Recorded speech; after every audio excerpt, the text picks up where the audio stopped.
So, in the last video, we talked about my method of life system of not eating sugar, right? I don't eat or drink sugar.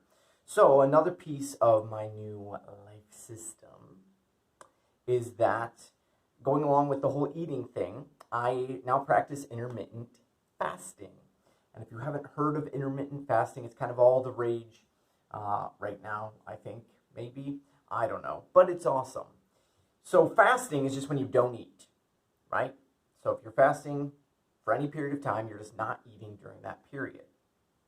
Intermittent fasting means you have, basically what you do is you set up an eating window for every day, okay? And there's a start time and there's an end time.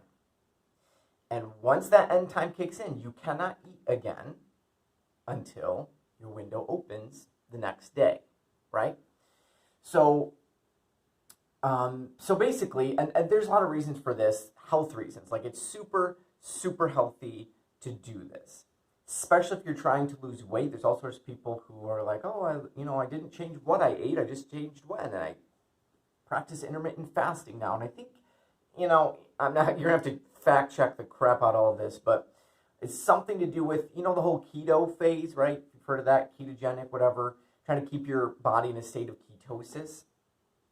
Well, apparently you can do that just by not eating for longer periods, right?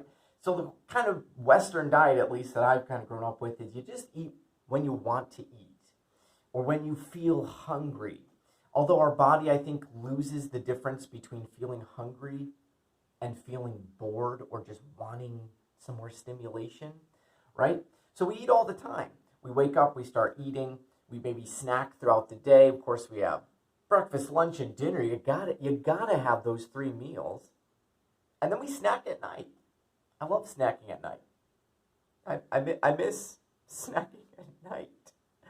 So, what should your window be, right? How long are you supposed to fast for and not fast for? And even, so obviously, I'm not trying to lose any weight here. That would be a bad thing. But there's other health benefits. They've actually found links to longevity, how long you live. Because it's really important for your body to feel hungry and to stay hungry. For at least a little bit. You got to just learn to feel hungry. So this is important for me for health reasons and also for just self-mastery and learning to sacrifice and to be uncomfortable and to just be willing to just be hungry and to just feel that hungry and be like, I'm hungry, and that's okay, right?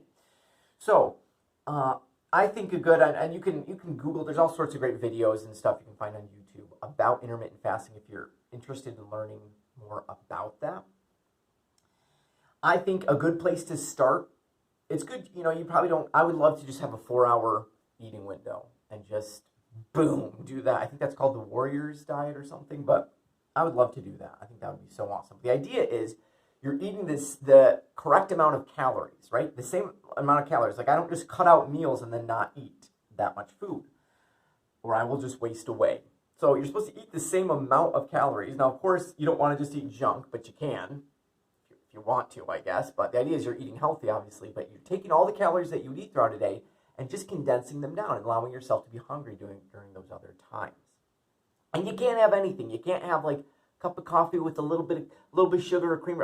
Nothing. It's like, if you look into it, I think you can have like maybe black coffee with like a pinch of butter or something. I don't know. There's really not, people think like, oh yeah, I'm intermittent fasting, but I will have like, a little bit of a couple carrots, or you can't have anything when you're not in your window. So I think a good place to start if you're interested in trying this out would be a 12-hour window. That's like the bare minimum, right? You should at least not eat outside of 12 hours. So that means if the first time you eat in the morning is 8 o'clock, you should not eat past 8 p.m. This is just a good place to start, I think. Just give yourself that 12-hour window. And then you can kind of shrink it down as you want. So right now, I'm starting with an 8-hour window. So I do not eat. I only eat between 11 a.m. and 7 p.m. So I'm not allowed to eat. And breakfast is the most important meal of the day. I don't know who says that. It's probably just propaganda. It's not true, okay? It's just, look it up. How is that true? There's no most important meal of the day. They're just doing that to try to make you probably buy breakfast food or cereal or something. So I think that's the easiest one to do because it's, for me at least, as soon as I start eating, I am hungry. Okay, so not eating breakfast, that's like the easiest way to start your kind of intermittent fasting. It's much harder for me to stop after 7 p.m. because I love at night when I'm reading a book or, hanging out or whatever to snack.